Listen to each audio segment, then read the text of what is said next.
Thank you, Jim. And thank you everyone for being here today for our strategic planning for City of Antipas. I think Jim did a great job of explaining the process of gathering city councils, city health staff, and residents with the intention of identifying the most important issues for Encinitas and creating a plan to address them. At the end of the process, the issues that we collectively identify will guide the direction of the City Hall for the next 12 months. Every issue will ultimately become an item we vote on at council. So alignment is imperative. Not surprisingly, this is a team process focused on alignment, as we've heard. It necessitates principles to guide its success. The most important of which is trust. Trust in your fellow participants, and trust in the honesty of their statements. And trust that the ideas that are expressed solely represent the interest of our residents citywide. Normally, at this point, I would say let's begin. However, in this past week, actions by one of our own city council members has jeopardized the integrity of this process. Before we can proceed, it merits attention in order to preserve the ideals that ensure the success of this meeting. Last week at the city council meeting, following resident input, substantial amount of resident input, and communication back and forth from council deliberation, compromise, and most importantly, agreement to amendments by all parties present. The council voted unanimously 5-0 on the city's legislative policies. The following day, a mass email was sent out to residents of Encinitas, purposefully misleading them regarding the dialogue of the meeting and misleading them regarding the unanimity of the decision, of that 5-0 decision. This is an email, extremely rhetoric and untruthful. I'm going to point out 4 points. I'm going to ask the first point on here in this email, if you read it, was ask yourself, do you care about protecting our community from gun violence? I'm going to ask staff to play the first video.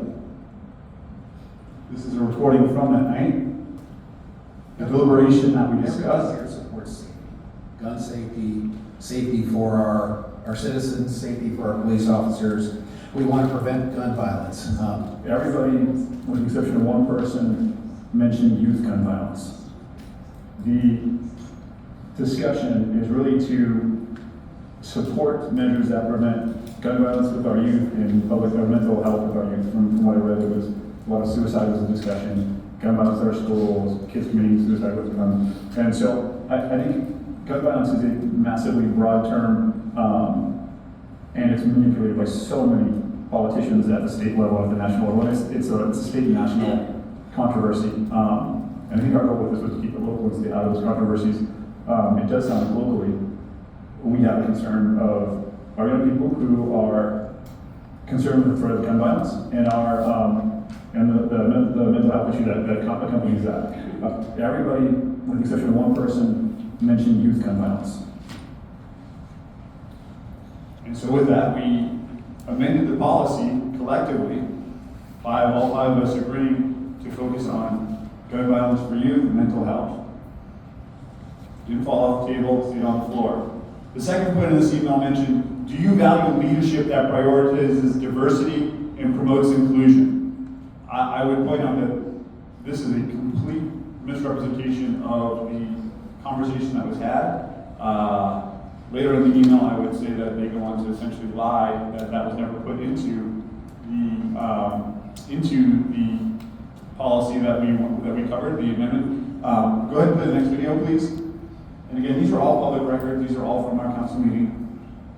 I want to clear up a misunderstanding that I've seen. The section titled Promote a Just, Equitable, and Inclusive Community has not been deleted. As widely and incorrectly was publicized, and it appears unchanged on page 15, and this is the page with the track changes. So I just wanted to make. So you come to the question of why was this left in? Clearly, this was covered. Do you support active transportation, safe biking and walking in our city? The legislative priorities approved universally all modes of transportation, which of course includes active transportation, was gone over ad nauseum. I've got minutes of video, but I don't think we've got those videos loaded up. But you can go back and look at legislative policy, follow the video online on YouTube, and you can see that we, in fact, talked about all modes of transportation, including active transportation. Fourth point, do you support communication with ICE and Border Patrol to foster safety?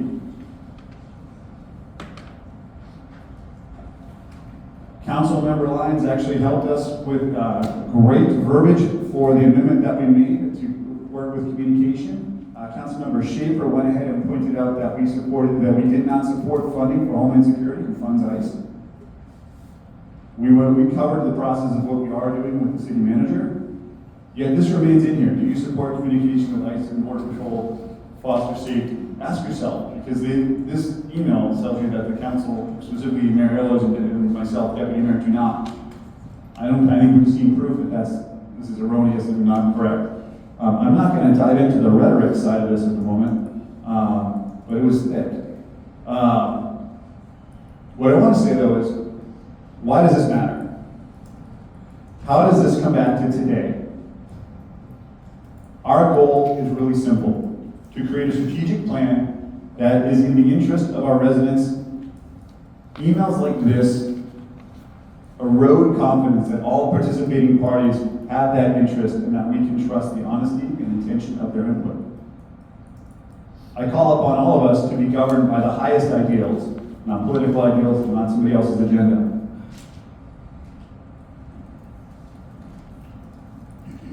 Honesty is paramount. We need to be unified in our purpose today. There can and should be disagreement and discussion and compromise voiced within these walls. But there's no place for ulterior motives, lies, rhetoric, false claims, and especially misrepresentation of the facts. Even something as fundamental and visible as the reality fact of one's vote. Again, this was a 5-0 unanimously approved motion that somehow got changed in this email. That's the game of national politics, and it degrades our mission here today.